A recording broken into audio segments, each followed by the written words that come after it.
Naman, tuloy-tuloy na po tayo sa kasunod sa bahagi ng banal na gawa ng ating dakilang Diyos na kung saan tayo po ngayon ay mag-aral ng salita po ng ating pinakamamahal na Panginoong Kristo na dadalhin po ng ating beloved preacher, Jerby Domingo. At bilang paggalang po sa salita po ng ating pinakamamahal na Panginoong Jesus, tayo pong lahat ay tumayo. Amen. Praise the Lord.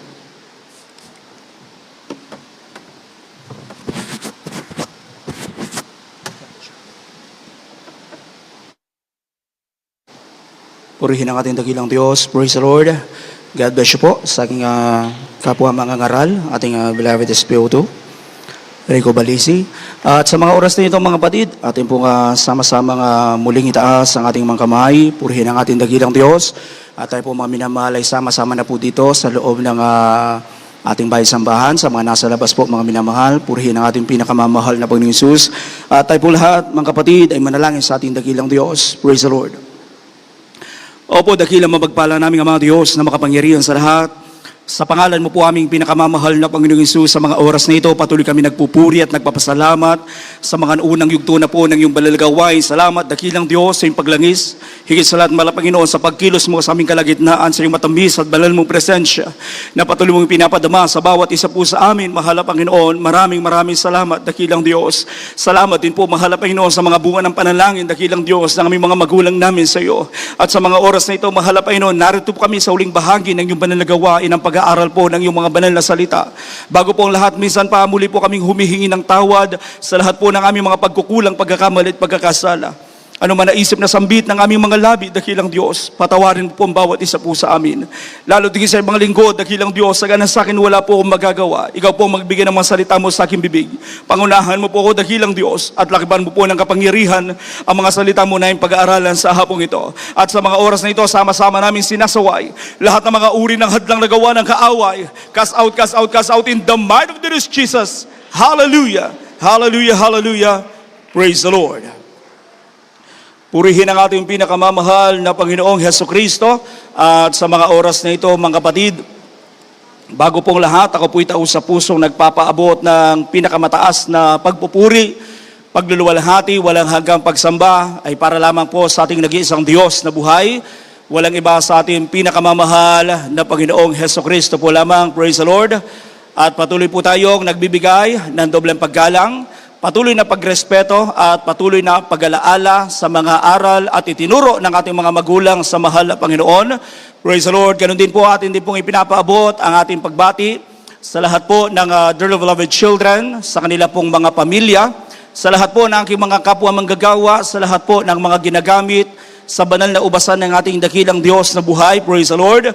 Sa inyo po mga minamahal kong mga kapatid, sa lahat po ng ating mga beloved live webcast viewers, at sa ating mga bisita, welcome na welcome po kayo sa gawain ng ating pinakamamahal na Panginoong Hesukristo. At sa mga oras na ito, ating po mga minamahal, buksan ang ating mga Biblia at mag-aral po tayo ng Word of God. Dito po tayo sa Isaiah chapter 42, verse 18 up to 20. At isunod na po natin mga kapatid yung Jeremiah chapter 8 verse 11 up to 12. Pakibasa po ang mga talatang ito. Dito po sa kalat ng Isaiah, kapitulo 42, versikulo 18 hanggang 20. Ito po sinasabing, makinig kayong mga bingi at tumingin kayong mga bulag upang kayong mga kakita. Sino ang bulag kundi ang aking lingkod o ang bingi na gaya ng aking sugo na aking sinusugo? Sino ang bulag na gaya na nasa kapayapaan sa akin at bulag na gaya ng lingkod ng Panginoon? 20. Ikaw ay nakakakita ng maraming bagay, ngunit hindi mo binubuhay. Ang kanyang mga tainga ay bukas, ngunit hindi niya dinidinig. Amen.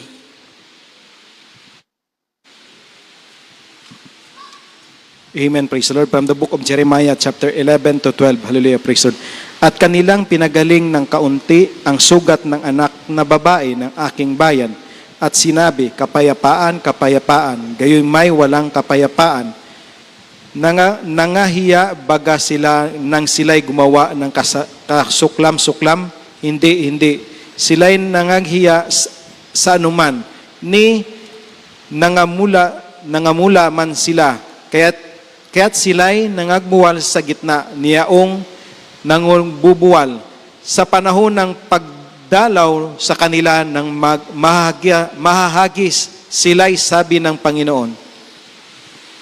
Amen. Pagpalain po ng ating dakilang Diyos ang pagkabasa ng kanyang mga banal na salita. Diyos po ang magpala sa ating lahat. God bless you po mga kapatid. Bigyan po natin ng title yung ating pag-aaralan. Spiritual blindness. Spiritual blindness. Praise the Lord. Mga minamahal, makita natin sa ating mga binasang talata, Isaiah, Jeremiah, walang ibang kausap dyan ng ating pinakamamahal na Panginoong Jesucristo, kundi ang kanyang bayan. Amen? Ang Israel, mga kapatid, hindi mga unbeliever, mga minamahal, ang kausap ng ating dakilang Diyos o kinakausap ng mahal na Panginoon, kundi ang mga believer. Amen? Alam niyo po mga minamahal, ang sabi sa Biblia, makinig kayong mga bingi at tumingin kayong mga bulag upang kayo'y makita. Sino ang bulag kundi ang aking lingkod? O ang bingi na gaya ng aking sugo na aking sinusugo? Sino ang bulag na gaya niya na nasa kapayapaan sa akin at bulag na gaya ng lingkod ng Panginoon? Ikaw ay nakakakita ng maraming bagay, ngunit hindi mo binubulay. Ang kanyang mga tainga ay bukas, ngunit hindi niya dinidinig. Amen? Palakpakan muna po natin ng malakas ang ating dakilang Diyos.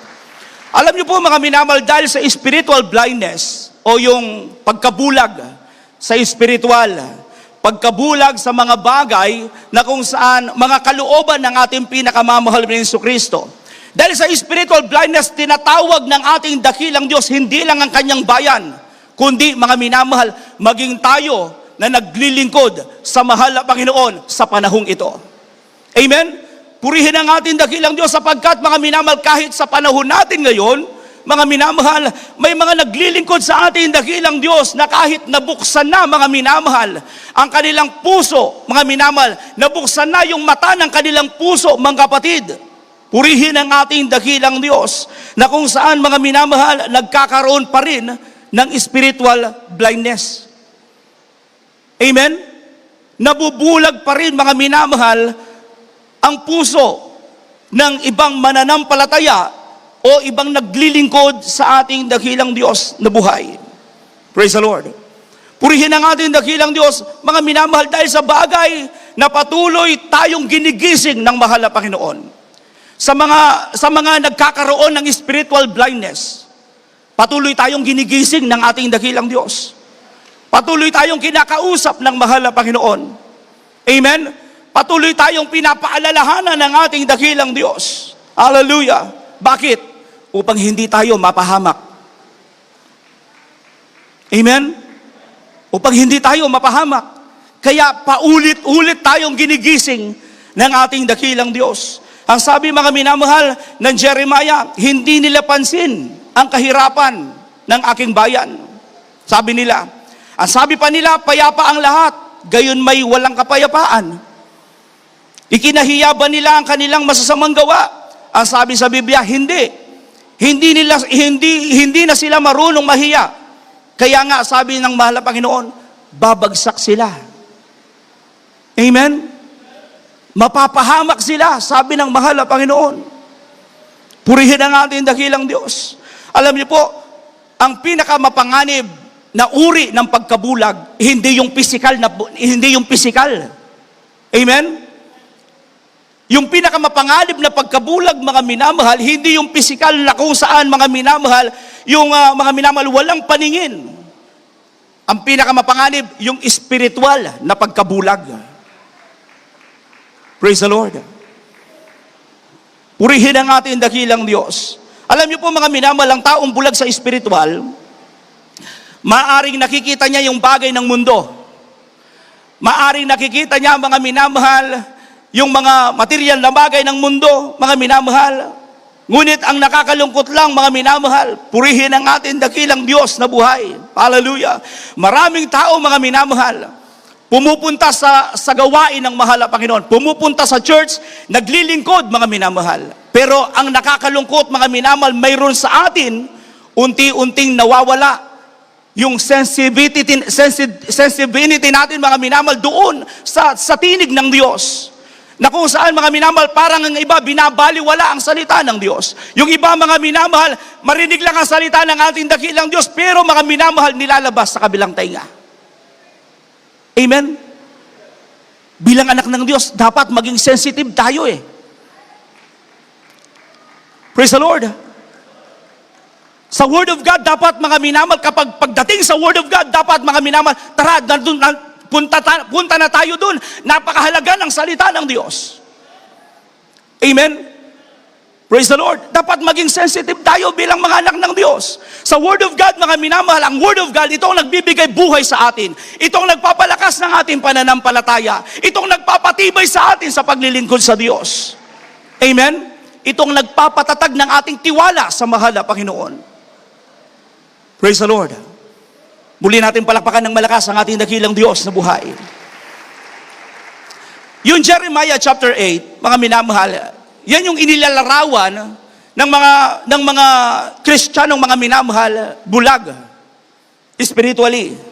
Ang taong bulag sa spiritual, mga minamahal, unbeliever man yan o believer, mga kapatid, hindi niya pala nakikita ang tunay niyang kalagayan. Amen? Sabi mga minamahal sa Jeremiah chapter 8 verse 11, ang sabi nila, payapa ang lahat. Gayoy wala namang kapayapaan. Praise the Lord. Mga minamahal, ang taong bulag pala sa spiritual, para sa kanya, maayos ang lahat.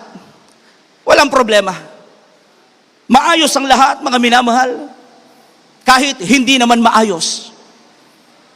Amen? Ang bulag sa spiritual, mga minamahal, sinasabi niya, okay naman ang lahat.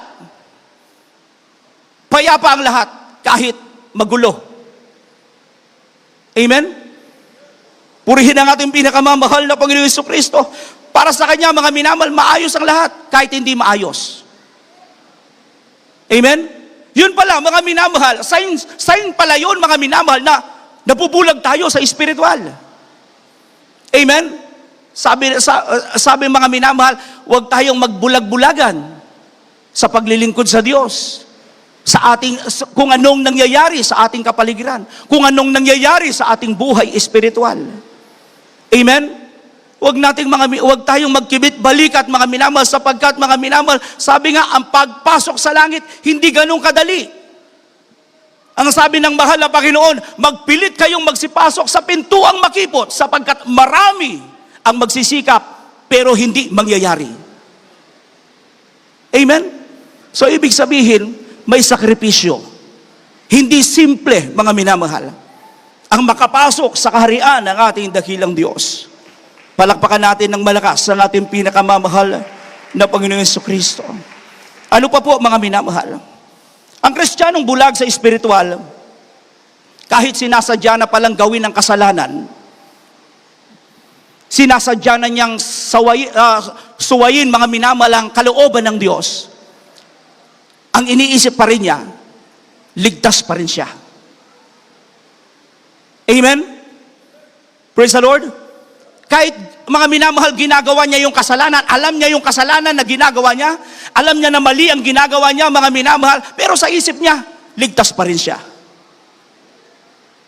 Sign din pala yun na nabubulag ang ating spiritual. Amen?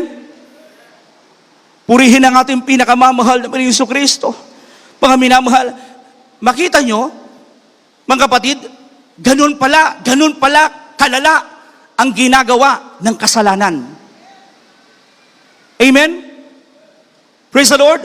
Kapag pala bulag na tayo, mga minamahal, spiritually, at yung kasalanan, mga minamahal, ang nagiging mga minamahal, ginagawa na natin palagi, parang ang lahat pala'y okay. Kahit hindi. Amen? Purihin ang ating dakilang Diyos, na kung saan, mga minamahal, nagagawa niyang linlangin ang kaisipan ng Kristiyano, nagagawa niyang mga minamahal linlangin, mga minamahal ang Kristiyano, mga minamahal sa kanyang mga ginagawa, na kung saan mga minamahal iniisip ng isang mananampalataya, mga minamahal, na kahit may problema, walang problema. Amen? Praise the Lord. Purihin ang ating dakilang Diyos. Alam niyo po, sabi sa Biblia, Isaiah 57 verse 21. Pakibasa mo na po. Aklat ng mga Isaias, Kapitulo 57, versikulo 21. Walang kapayapaan, sabi ng aking Diyos, sa mga masama. Amen. Amen. Iniisip mga minamahal ng ibang mananampalataya, pag mga minamahal spiritual blind, walang problema ang kanyang spiritual. Amen? Nakakatakot pala yun, mga kapatid. Hallelujah. Alam niyo po, maaring may pansamantalang kasiyahan, mga minamahal. Ibinibigay ang kasalanan. Praise the Lord. Ngunit hindi ito ibinibigay yung tunay na kapayapaan. Amen? Ang kasalanan, pansamantala, pasisiyahan ang puso mo. Matutuwa ka sa una. Pero mga minamahal, sa dulo, pagdurusa. Amen? Sa dulo, hirap, mga minamahal. Kaya sabi ng Psalms chapter 28, verse 5. Kapitulo 28, versikulo 5. Ito po sinasabi, sapagkat ayaw nilang pakundanganan ang mga gawa ng Panginoon, ni ang kilos man ng kanyang mga kamay, kanyang ibabagsak sila at hindi sila itatayo. Amen. Amen. Ito yung mga minamahal, sinasabi sa banal na kasulatan na maaring gawin ng mahal ang Panginoon, sapagkat ayaw nilang pakundanganan ang mga gawa ng Panginoon, ni ang kilos man ng kanyang mga kamay, kanyang ibabagsak sila at hindi sila itatayo. Amen. Alam niyo po, kapag tuluyan nating hindi pinansin, mga minamahal, ang kalooban ng Diyos, ang gustong ipagawa ng mahal na Panginoon sa atin, kapag patuloy nating binabaliwala, mga minamahal, ang mga utos ng ating dakilang Diyos sa buhay natin, mga minamahal, huwag tayong magtaka na one day, mga minamahal, paghatol ng Diyos ang darating sa buhay natin. Amen? Kapag patuloy nating sinusuway ang kalooban ng mahal na Panginoon, patuloy tayong nagmamatigas sa mahal na Panginoon, huwag tayong magtaka, mga minamahal, na one day, mga minamahal, hatol ng Diyos ang darating sa buhay natin. Purihin ang mahal na Panginoon. Mga minamahal, kapag pala hindi na tayo kinukonsensya, mga minamahal, kapag tayo'y nakakagawa, mga minamahal, ng kasalanan, kapag hindi na tayo kinukonsensya ng ating ginagawang kasalanan, purihin ang ating dakilang Diyos, pakatandaan po natin ito. Mga kapatid, hallelujah, hindi po yun sign na ako okay ang ating spiritual. Amen? Halimbawa, mga minamahal, nahulog tayo sa kasalanan, then parang okay lang. Mga kapatid, parang normal lang, mga kapatid. Hindi po yun sign na okay ang ating spiritual. Praise the Lord. Amen? Sign po yun na unti-unti nang bumabagsak, unti-unti nang nabubulag ang ating spiritual. Praise the Lord. Purihin ang ating pinakamamahal na Panginoon Jesucristo. Ang mga bulag sa spiritual, hindi po sila nahihiya sa kasalanan. Amen? Praise the Lord. Kapag bulag, mga minamahal, sa spiritual, ang isang mananampalataya, hindi niya ikinahihiya ang kasalanan. Sabi sa Jeremiah, chapter 8, verse 12, hindi na sila marunong mahiya, sabi ng mahal na Panginoon. Amen? Ang kausap niya dito, ang kanyang piniling bayan, ang chosen people. Amen? Sabi ko nga po, hindi lang yun ang kausap ng mahal na Panginoon ngayon. Lahat tayo. kinakausap ng ating dakilang Diyos. Amen? Sabi ng ating dakilang Diyos, hindi na sila marunong mahiya. Kaya isa po sa pinakamalinaw, mga minamahal, na palatandaan kapag, mga minamahal, ang isang Kristiyano na bubulag na sa espiritual, hallelujah, kapag hindi niya na ikinahihiya ang kasalanan, kundi bagkus, ipinagmamalaki pa. Amen? Meron bang mga Kristiyanong ganon, mga minamahal, na kung saan hindi na ikinahihiya ang kasalanan, ipinagmamalaki pa.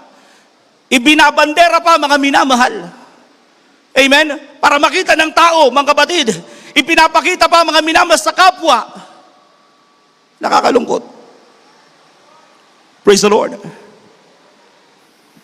Tayong mga ginagamit ng mahal na Panginoon sa kanyang banal na ubasan, alam po natin ang do and don'ts ng church. Alam po natin ang rules and regulation, mga minamahal, ng church. Amen? Praise the Lord. Huwag natin babaguhin, mga minamahal, kung ano, mga minamahal, ang batas ng church. Huwag natin babaguhin, mga minamahal, dahil, mga minamahal, kapag binago natin, delikado. Amen? Baka, mga minamahal, akala natin okay yun, pero hindi pala. Amen? Akala natin okay para sa atin, hindi pala. Bulag na pala yung spiritual natin. Praise the Lord. Palakpakan natin na malakas ang ating pinakamamahal na Hesus Kristo.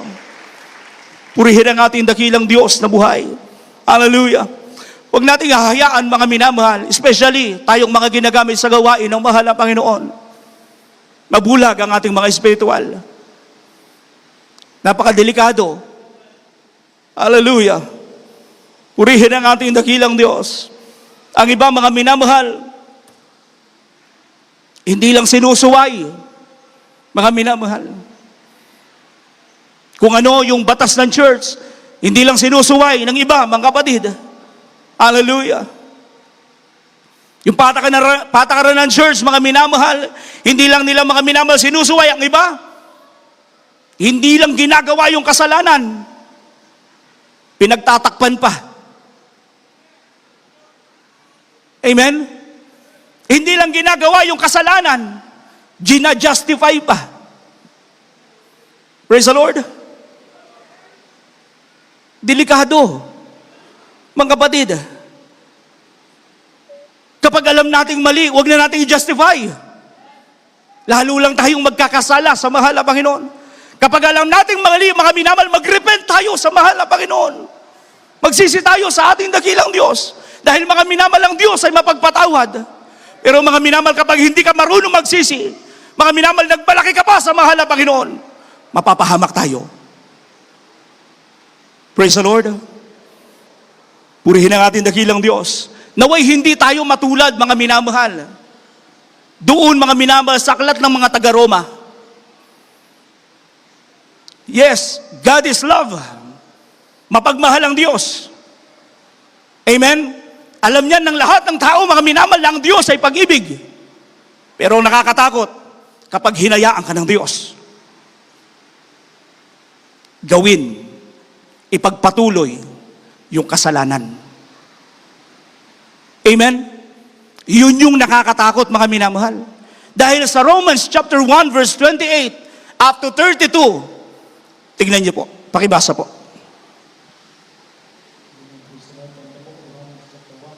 Verses 28 to 32. Hallelujah, praise Lord.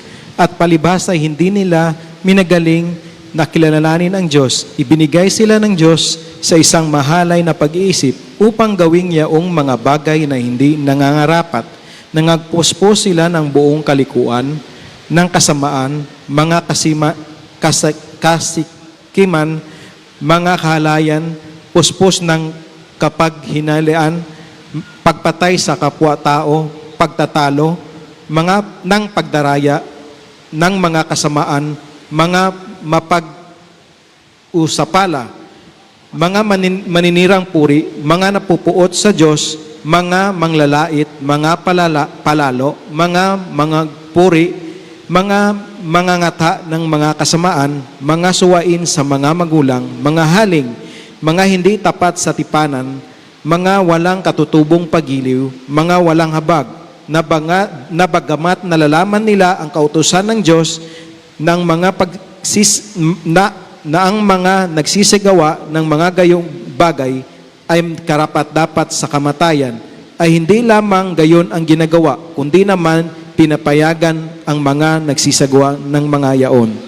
Palakpakan natin ng malakas ang ating pinakamamahal na Panginoong Jesucristo. Tingnan niyo po mga kapatid, Romans chapter 8 verse 1, Romans chapter 1 verse 28 up to 32. Tingnan niyo ang katigasan ng puso ng tao. Sa paulit-ulit nila mga minamahal na hindi pakikinig sa salita ng Diyos, sa patuloy nilang hindi pakikinig mga minamahal sa tinig ng mahal na Panginoon, hinayaan sila ng mahal na Panginoon. Sige, gawin nyo na yan. Sige, ipagpatuloy nyo.